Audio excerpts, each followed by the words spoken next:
Malitan na natin ang tungkol sa giveaway na ating pamimigay. Sayang din guys. So take the chance na para sa libre.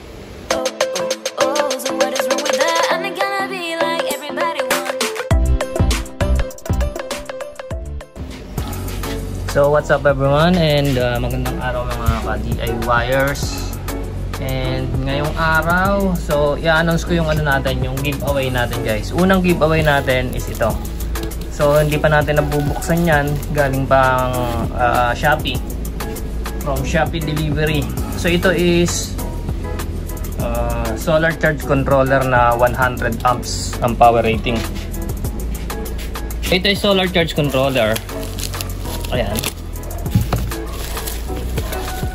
So makikita nyo 12 volts to 24 volts.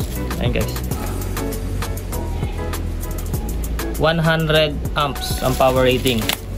So ang mechanics natin dito sa ating giveaway is, alright, so ayan, solar charge controller. So yung specification niya is 12 volts to 24 volts na 100 amps. So bagong bago yan guys. So ayan.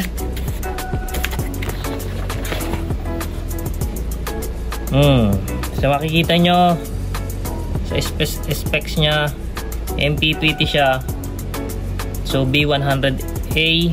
So ibig sabihin is 100 amps ang power rating niya. So ito yung rated voltage niya, 12 volts. Pwede siya sa 12 volts, pwede siya sa 24 volts. Depende sa setup nyo. So rated current 100 amps maximum na kaya niyang from harvest panel natin. Tapos max PV voltage niya is 50 volts lang. And normal yan sa PWM. So hindi siya MPPT guys ha. Inuulit ko, hindi siya MPPT, PWM yung gantong brand. Itong MPPT solar is, ayun nakalagay, name yan. Name ng nitong charge controller. So ang itong ano na to, itong solar charge controller na to is PWM lang. Kasi ang PV max voltage lang niya is 50 volts. Actually ang mga MPPT is matataas ang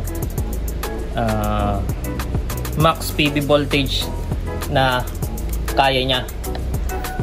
So normal lang sa PWM na ganito lang ang maximum na kaya niyang PV voltage.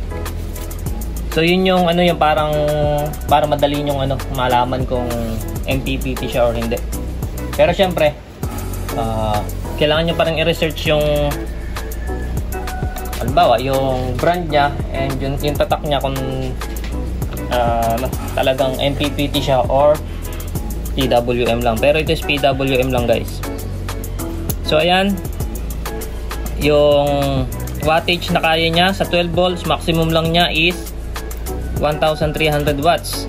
Sa 24 volts 2600 watts. So yan lang guys. So ito ang ating ipamimigay. So ang mechanics natin is kapag ka naabot natin or na-achieve natin yung 500 subscriber guys, is ipaparapol natin itong MPPT solar charge controller. So madali lang yan. Subscribe lang kayo sa channel na sa YouTube channel natin, mag-comment lang kayo doon, tapos magra-random pick tayo ng comment doon guys. So magra-random lang tayo doon. And update ko kayo kung may mababago sa mechanics natin kung paano pumili ng winner. Basta ang mechanics natin dito para ma-achieve natin na maiparaffle natin to guys is kailangan mag 500 subscribers tayo. Tapos kapag ka umabot naman tayo ng 1,000 subscribers is magpaparapol naman tayo ng pay to inverter na 3 kilowatt. Ulitin natin. Ito pag naka 500 subscribers tayo is ipaparapol natin tong solar charge controller na to na merong rated current na 100 amps.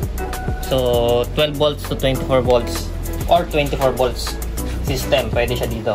And may isa pa, kapag nag 1,000 subscriber tayo, is giveaway tayo ng Payto na 3,000 watts or 3 kilowatt na Payto inverter.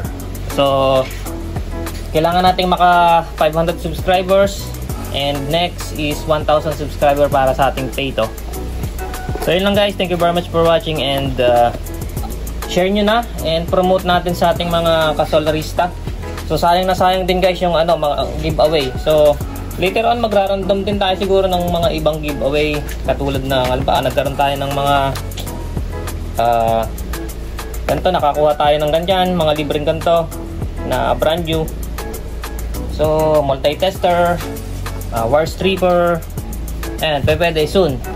So basta dire-diretso lang yung natin, yung pag-angat ng subscriber natin, is magpapag-giveaway tayo ng mga simpleng equipment na ginagamit sa solar, sa paggagawa ng natin, DIY solar. So yun lang guys, thank you very much for watching, and don't forget to like, share, and ipamalitan na natin ang tungkol sa giveaway na ating pamimigay. Sayang din guys, so take the chance na para sa libre. So sagot din natin yung shipping nyan guys, wala kayong babayaran sa shipping, lahat, kung sakaling kayo yung manalo.